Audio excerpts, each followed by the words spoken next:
자, 이제 공인중개사 법령 및 중개 실무에 대한 입문 강의를 들어가도록 하겠습니다. 자, 입문 강의이니까 여러분들이 어떤 깊이 있는 내용보다는 일단은 용어라든가 이런 부분을 간단하게 해설을 하고 거기에 대한 눈에 익숙하고 귀에 익숙하도록만 해놓으면 됩니다. 자, 입문 강의 전에 일단 먼저 간단하게 오리엔테이션 겸으로 자, 공인중개사 법령 및 중개 실무에 대한 과목에 대한 안내뿐만 아니라 공부하는 방법에 대해서 간단하게 한번 공부를 하고, 설명을 하고, 수업을 들어가도록 하겠습니다. 자, 그러면 일단 제 과목은요, 일단 공인중개사 법령 및 그 다음에 또 중개 실무라는 과목입니다. 자, 이 공인중개사 법령 및 중개 실무, 요거는 크게 세 가지로 나누어져 있는데요. 일단은 공인중개사 법령이 있고요. 공인중개사 법령 있고, 그 다음에 또, 부동산 거래신고법. 자, 부동산 거래신고 법령이 있습니다. 자, 그리고 또 뭐가 있냐면, 중개실무. 이렇게 지금, 세 가지 파트로 나눠져 있어요. 자, 30회 문제에서는, 자, 이게 27문제가 나왔고요. 그 다음에 요 부동산 거래 신고의 법령 부분 7문제, 26문제가 나왔죠. 26문제가 나왔고, 요거 7문제, 그 다음에 중개실무 7문제. 그래서 총 40문제가 나왔어요. 자, 그래서 공인중개사 법령 및 이 중개실무, 법령 요 부분이 가장 출제 빈도가 높다. 그러니까 공인중개사 업무와 관련된 부분들이죠. 자, 그 부분이 출제 빈도가 가장 높고요. 자, 일단 거래신고법은 여러분들이 실거래가 신고라든가 토지거래 허가라든가 이런 부분입니다. 출제 빈도가 상당히 높아졌어요. 그 다음에 중개실무는 주로 이제 경매 부분이라든가 여러분들이 민법에서 배우시는 뭔가 주택임대차보호법 이런 것들이 여기서 주로 나온다라고 볼 수가 있습니다. 자, 그러면 일단 이렇게 세 가지 파트로 일단 구성되어 있다. 그러면 이걸 이제 어떻게 공부하냐? 자, 공부하는 방법에 대해서. 공부 방법. 자, 공부 방법은 글쎄 다른 교수님들이 어떻게 공부하는 방법을 설명하는지 모르겠지만 공부하는 방법이 약간은 다를 수가 있어요. 제가 얘기하는 방법과 그 다음에 다른 교수님들이 공부하는 방법이 다를 수가 있는데 그 중에서 이거는 공부하는 방법은 정답은 없습니다. 다만 여러분들이 제가 생각했을 때 가장 효율적인 방법이라 생각하는 것이 을 얘기하는 것이니까 여러분들이 다른 교수님이 혹시나 공부하는 방법에 대해서 이야기를 하셨다면 일단은 그 중에서 여러분들이 선택해서 한번 해보시기 바랍니다. 자, 그러면 이 동영상을 공부하시면서 공부하는 방법 우선 뭐를 봐야 되냐면 동영상을 일단 봐줘야 돼요. 자, 동영상 강의를 일단 들어야 돼요. 동영상 강의를 자, 이해가 안 되면 2번, 이해가 조금 되는 것 같다면 1번을 듣고 나서 자, 일단은 동영상 강의를 듣고 나서 그 다음에 또 뭐 하냐면 교재를 읽어줘야 돼요. 자, 여러분들이 교재를 읽어라. 자, 이 교재를 읽어라 라고 합니다. 대부분 여러분들이 공부를 하는 분들이 자, 일단 제가 여기서 공부하는 방법에 대해서 이렇게 하고 있지만 대부분 공부하는 분들이 뭐를 중심으로 하냐면 동영상 강의를 중심으로 해요. 그래서 동영상을 갖다가만 계속 보는 거예요. 교재 펴놓고. 근데 처음에는 교재 펴놓고 합니다. 잘합니다. 그런데 한 2번째나 3번째 정도 되면 교재도 안 봐요. 그냥 동영상 강의만 쳐다보고 있는 거예요. 그럼 동영상 강의만 쳐다본다면 실적으로 여러분들이 아는 듯 하지만 자, 글자를 갖다가 보는 능력이 없어져요. 동영상만 보면. 그렇기 때문에 반드시 어떻게 하냐면 교재를 읽어줘야 돼요. 그러니까 자, 동영상 강의를 1회에서 2회를 듣고 나서 특히 민법이나 계란 이건 제 과목뿐만 아니라 다른 과목도 마찬가지예요. 제 과목은 한 번만 동영상 강의를 들으면 읽을 수 있을 겁니다. 자, 그런데 이제 민법이나 계론 같은 한 2회 정도를 동영상을 듣고 나서 반드시 여러분들이 기본서를 읽어야 돼요. 교재를 읽지 않으면 여러분들이 어떤 문제가 있느냐? 자, 듣기 평가가 아닙니다. 자, 여러분들이 공인중개사 시험이 스피커로 나오는 걸 통해서 다음 중 틀린 것을 고르시오. 1번, 2번, 3번 이렇게 하는 게 아니라 직접적으로 글자를 읽어 나가거든요. 근데 글자를 읽어 나가는 부분들이 약해져요. 그래서 40문제를 푸는데, 자, 거의 글자 읽다 보면 뭐, 그 40문제 중, 한 30문제 정도 풀면 한 50분 그냥 지나가고 그래요. 그래서, 자, 교재를 읽는 연습을 함으로써 지문을 읽는 연습을 여러분들 같이 하게 되는 거예요. 자, 그래서 이 두 가지를 겸해서 계속 반복해서 해줘야 돼요. 그러니까 교재만 읽어서는 안 돼요. 물론 나중에 동영상을 5번, 6번 보고 전체적인 이해가 된다면 이제는 교재를 몇 번을 동시에 읽어도 됩니다. 막판에는 여러분들이 동영상을 보는 게 아니라 교재를 읽는 것이 중요합니다. 막판에는요. 막판에까지 동영상 보시는 분들 있어요. 시험 치기 한 달 전, 2달 전에 동영상 보시는 분들 있습니다. 기본서. 근데 동영상 보는 게 아니라 교재를 꾸준하게 읽어주는 것이 중요한 거예요. 자, 그래서 이 두 가지를 여러분들 계속 반복해서 하시라.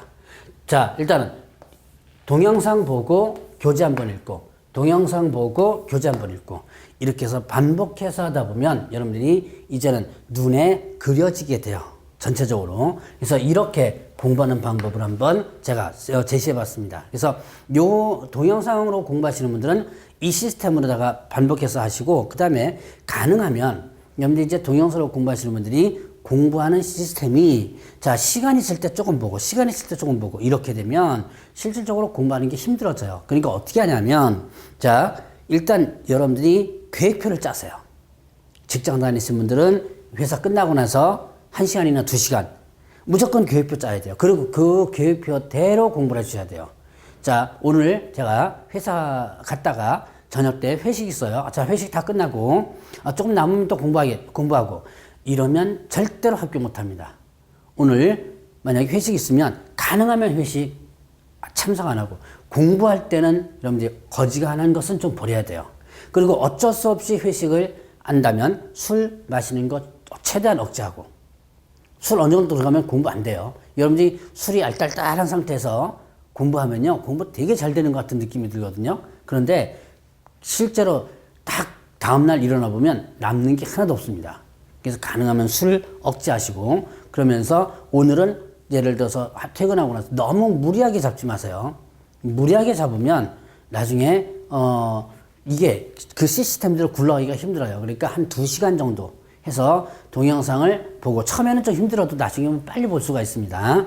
그런 식으로 해서 공부를 해 주셔야지만 돼요. 자, 그래서 공부하는 방법에 대해서 간단하게 살펴봤고요. 자, 그러면 이제 순서가, 제 교재 순서가 공인중개사 법령, 그 다음에 부동산 거래신고법, 그 다음에 중개실무이니까, 자, 가장 먼저 이제 여러분들 입문서 교재 공인중개사 법령 파트를 보도록 하죠. 자, 공인중개사 법령 부분에서 보니까 이제 오늘 이 시간에는 총칙 부분을 할 텐데요. 자, 거기 보니까 목적 있죠. 공인중개사법을 만든 이유를 바로 공인중개사의 재정 목적이라고 해요. 자, 재정 목적은, 자, 이 법은, 자, 여기서 이 법은 뭐냐면 공인중개사법을 얘기합니다. 자, 이 법은 공인중개사의 업무 등에 관한 사항 정해요. 자, 공인중개사의 업무. 그러니까 공인중개사의 업무라든가 이런 것을 전체적으로 정하는 거죠. 그냥 전문성을 올리는 거죠. 공인중개사법을 해서 전문성 올리고, 부동산 중개업을 건전히 육성하여, 자, 중개업을 건전하게 육성하고, 그다음에 국민경제 이바지함을 목적으로 한다. 자, 이 목적, 재정 목적이라는데요. 그 목적은 공인중개사법을 만든 이유다라고 볼 수 있어요. 자, 공인중개사법을 만든 이유가 바로 이렇게 이 공인중개사 업무에 관한 사항을 정한다. 이 법 만들어서, 그 다음에 이 법 만들어서 업무에 관한 사항을 정하고 전문성을 높이고 중개업을 건전하게 육성하다 보니까 국민경제 이바지하는 최종적 결론이 나오더라. 자, 만든 이유를 재정 목적이라고 합니다. 자, 실질적으로 여러분 이제 문제 풀다 보면 이걸 가지고 문장을 갖다가 변환시키고 말 바꾸고 하는 부분이 있는데요. 그걸 이제 기본 강의에서 일단 보도록 하고요. 자, 이제 용어의 정의 보죠. 용어라고 하는 것은, 자, 이 용어의 정의는 이 법에서 사용하고 있는 용어, 자주 사용하고 있는 용어를 법률적으로 정의해 놓은 것이 바로 용어의 정의다 라고 볼 수 있죠. 자, 그래서 용어의 정의에서 보면 가장 먼저 중개라는 부분. 자, 여러분들이, 자, 중개라고 하는 것은 뭐냐? 중개란, 이거는 하나의 소개 알선이에요. 자, 소개하고 그 다음에 알선한다라고 볼 수 있죠. 자, 중개는 여러분들이 많이 듣지는 못했을 거예요. 중개라는 말을 많이 듣지 못했는데 뭐를 많이 들었냐면 소개라는 말과 알선이라는 말을 많이 들었을 거예요. 자, 소개, 알선이라는 말을 많이 들었을 텐데요. 자, 그러면 소개, 알선, 이건 뭐예요? 양쪽을 갖다 연결시켜 주는 거죠. 자, 이게 이제 국어사전의 개념인데, 그러면 이 법에서의 중개는, 자, 이 법은 무슨 법이라고 그랬죠? 공인중개사법. 여러분들 이 법 하면, 아, 이거는 뭐다? 지금 이제 공부하는 공인중개사법이다. 라고 볼 수가 있습니다. 이 법에서 말하는 중개는, 그럼 어떻게 정의하고 있느냐? 자, 여러분들 교재에 보면 이렇게 돼 있어요. 중개대상물에 대하여 거래 당사자 간의 매매교환 임대차, 그 밖에 권리득실 변경을 하는 행위를 뭐 하는 것? 알선, 소개하는 거 이렇게 되죠. 자, 그래서 중개란 뭐에 대하여?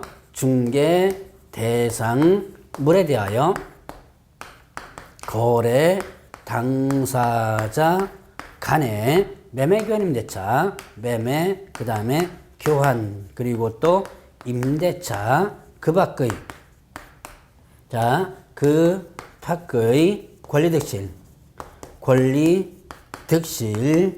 변경에 관한 행위를 뭐 하는 것?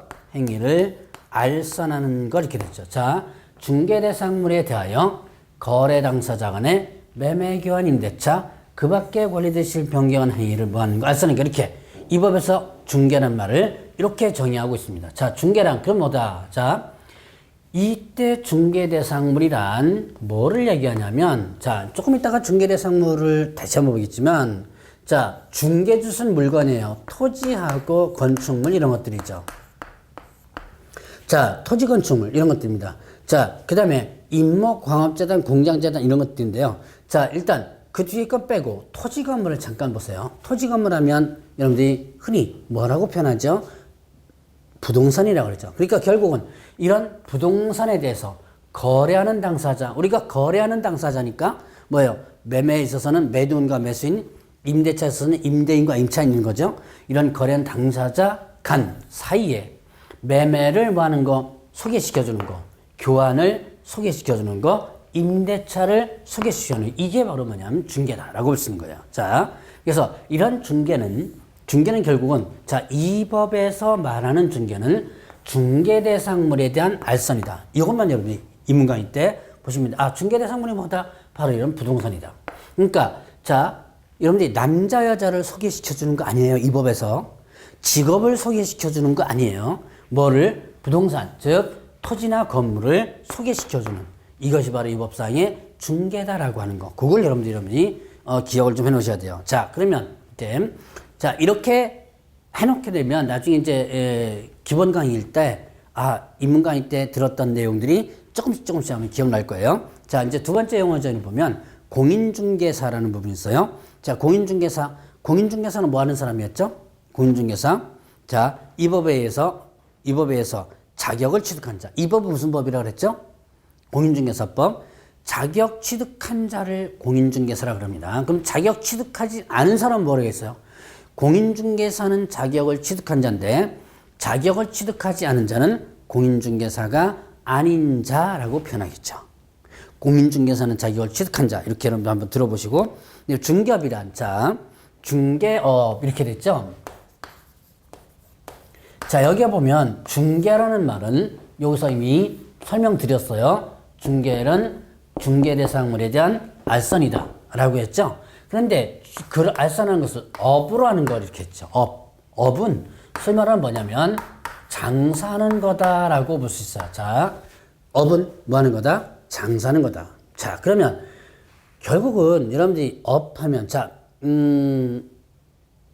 뭘 볼까요? 여러분들 주변에, 자, 요식업하면 무슨 장사죠? 요식업, 밥 장사, 식당 하는 거죠. 유흥주점업 하면 술 파는 거죠. 업은 하나의 장사하는 거다. 그러면 중개를 장사하는 거예요. 소개시켜주는 것을. 자, 그래서 이건 업은 장사하는 거다라는 개념을 여러분들이 기본적으로 깔아놓고, 그러면 업이란, 중개업이란 뭐냐? 다른 사람의 의뢰야. 자, 이거는 다른 사람의 의뢰에 의하여, 그 다음에 일정한 뭘 받고 보수를 받고 그다음에 중개를 어떻게 한다? 중개를 업으로 행하는 것 이렇게 했습니다. 행하는 것 이렇게 했어요. 자, 일단 의뢰가 있어야 돼요. 의뢰는 거 부탁이죠. 이거 팔아주세요. 사주세요. 사게 해주세요. 뭐 이런 거. 자, 이거 팔아주세요. 그러면 정확히 얘기하면 어떻게 하는 거예요? 나 아파트 하나 팔아주세요. 여러분들 이제 강의 들으시는 분들 부동산 사무실에 가서 하는 거 행위를 내가 한 행위를 잘 보세요. 아파트 하나 팔아주세요. 그러죠.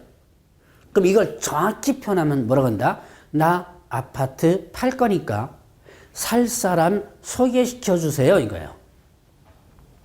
자, 그러면 사는 사람은 어떻게 되죠? 아파트 하나 사주세요. 나 살 겁니다. 이 정확히 표현하면 나 아파트 살 거니까 자, 팔 사람 소개시켜 주세요. 그런 거죠. 둘을 일단 연결시켜 줍니다. 자, 이때 사게 해주세요. 팔아주세요 하는 게 의뢰입니다. 돈 받아야 돼요. 장사하기 위해서는 돈 받아야 돼요. 무료라는 것은 장사가 아니죠. 자, 그 다음에 업을 해줘야 돼요. 이게 업이 뭐냐? 이게 계속적, 그 다음에 또 반복적인 개념입니다. 계속적, 반복적 이렇게 됐어요. 자, 계속적, 반복적 개념이다 라고 봅니다. 그럼 이건 뭐냐면 계속해줘야 돼요. 어쩌다가 한 번 한 것은 장사하는 게 아니라는 거죠. 자, 그래서 이 세 가지 조건 일단 부탁해야 되고요. 돈 받아야 되고 계속해야 되는데 이 세 가지 조건이 맞는다면 이것은 장사다. 중개업이라고 볼 수 있는 거죠. 자, 그러면 이제 개업공개사 보죠. 개업 공인중개사. 자, 개업공개사는 이 법에 의해서 중개사무소 개설 등록한 자. 자, 개업공개사는 이 법에 의해서 중개사무소 개설 등록한 자를 뭐라 한다? 개업 공인중개사로 한다. 그러면 이때 개업공개사 한다면 이거 뭐 한 거예요? 자, 등록한 자입니다. 여러분들이 어떤 사업을 하기 위해서는 일단 이건 등록한 자예요. 등록이라는 개념입니다. 어떤 사업을 하기 위해서는 자, 허가를 받아야 되는 사업이 있고 등록을 해야 되는 사업이 있고 신고만 하면 일단은 할 수 있는 사업이 있어요. 자, 허가를 받아야 되는 사업은 규제가 아주 강합니다. 그리고 사회적 문제가 발생될 수 있는 부분들이 허가를 받아야 되는 사업이에요. 자, 그러면 이런 허가를 받아야 되는 사업 부분에서 보면 주로 건축업이라든가 그 다음에 또 뭐 나이트클럽, 숙박업 문제가 많이 발생할 수 있죠. 규제가 강하죠. 자, 그럼 신고는요. 나 이거 하겠다라고 관청에 신고만 하면 되는 거예요. 자, 그러면 신고는 규제가 약한 건데요. 자, 그러면 등록은 뭐냐? 등록은 허가업종과 신고업종의 가운데 끼는데, 자, 허가와 등록의 차이점은 아무나 못하도록 해놓고 일정한 요건을 갖춰야지만 문을 열어주는 것이 허가와 등록인데요.